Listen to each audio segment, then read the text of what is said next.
It's KS107.5, your boy Big Mike, excited to get this man on the line. His jam, Do Re Mi, been blowing up all summer here on KS107.5. Tonight, he is at the Pepsi Center with Fall Out Boy. We have blackbear on the line. What's up, brother? Woo-woo, it's Big Bear. I'm finally getting to talk to Big Mike, man. I'm so excited. Oh, what you talking about, man? I'm excited to talk to you, bro. Man, we don't really do a lot of interviews, so we're stoked on this one. Oh, we appreciate you making time for us, man. Like I said, here in Denver, Colorado. Do Re Mi been blowing up, man. It's been exciting watching the Mile High City get to know this record. Man, yeah, this is one of the best cities. You know what I mean? Yeah, you know what, Do Re Mi, we started playing here a few months ago, and, you know, it's just been taking off all across the country. When you were putting that record together, you know, what was it like? What inspired you to put the record together? And when you got done, did you expect it to get as big as it did? I actually had like some kind of scientific formula where I do these things, and based on analytics and pop culture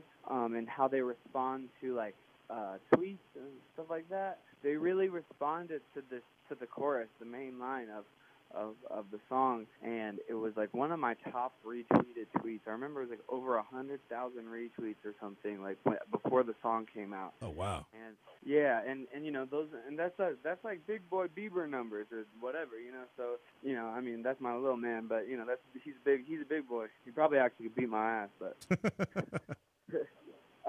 But yeah, man,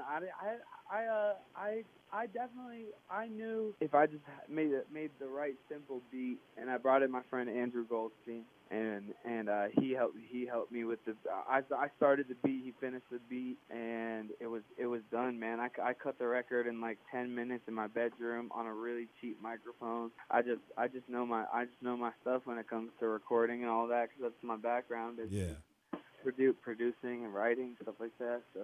Well, you know, congratulations on that record. And I mean, that's just the prelude, because just about 3 weeks away, November 27th, you got the new album, Cybersex, coming out. What's it been like getting that album ready, you know, having that final product ready for the people? It's been a giant headache. Yeah.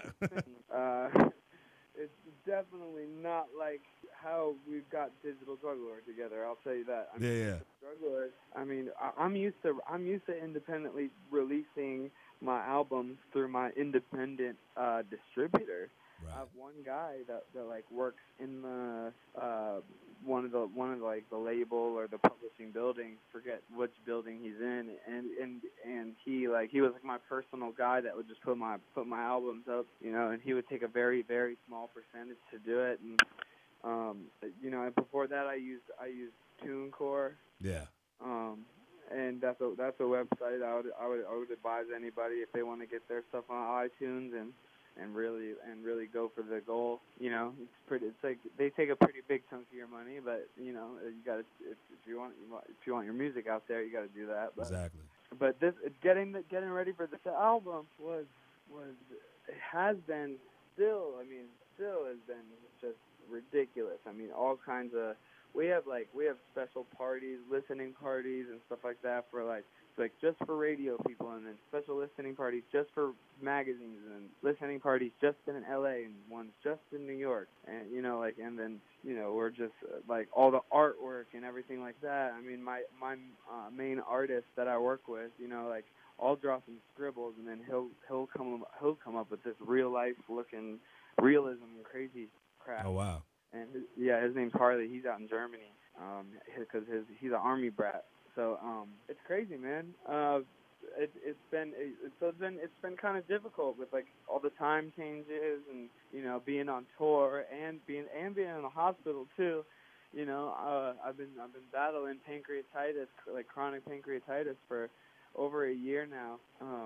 So that's before we got on this interview. You weren't on the phone yet, but my brother was like, hey, he has to go get his Creon, which is like a synthetic supplement I got to take when I stuff like that. Well, given all the hardships, the ups and downs, it's awesome here in about 3 weeks, November 27th, dropping Cybersex, which also happens to be your birthday. Is that by design or merely coincidence? That was planned. I didn't know that it was Cyber Monday, and that makes it even way more awesome. So that was really funny and cool. Well, I know we're excited. Your fans are excited. November 27th, Cybersex. I'm gonna pull out my crystal ball right here. I'm thinking we might be seeing a #1 debut, bro. Dude, yeah, we're really happy to release it. And you know, every Friday we've been releasing a new song. Yep. Minus this Friday because we have a new one coming out on Monday with Zane Lowe. So that Tinashe joint, bro. Whoo! Oh man, thank you. Yeah. We have our next one. Our next one coming up is one called Gucci Linen with 2 Chainz. I mean, there's a lot of really great features on this album. Like we got Cameron, we got Paul Wall, we have Riff Raff, Rick Ross, we have T-Pain.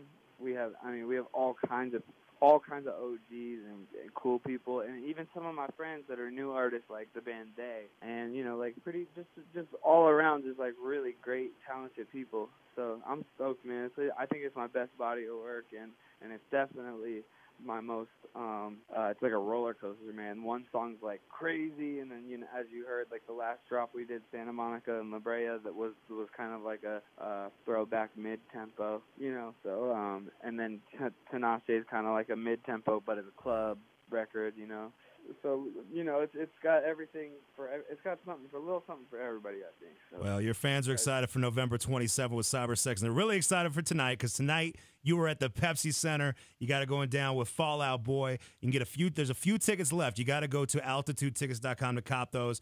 And Black Bear, thank you so much for making time for us and talking to us. And we're excited to watch you continue progress as an artist. And hopefully we'll have to get you out here to a summer jam here pretty soon, brother. Man, I would love that, Big Mike. I appreciate you so much.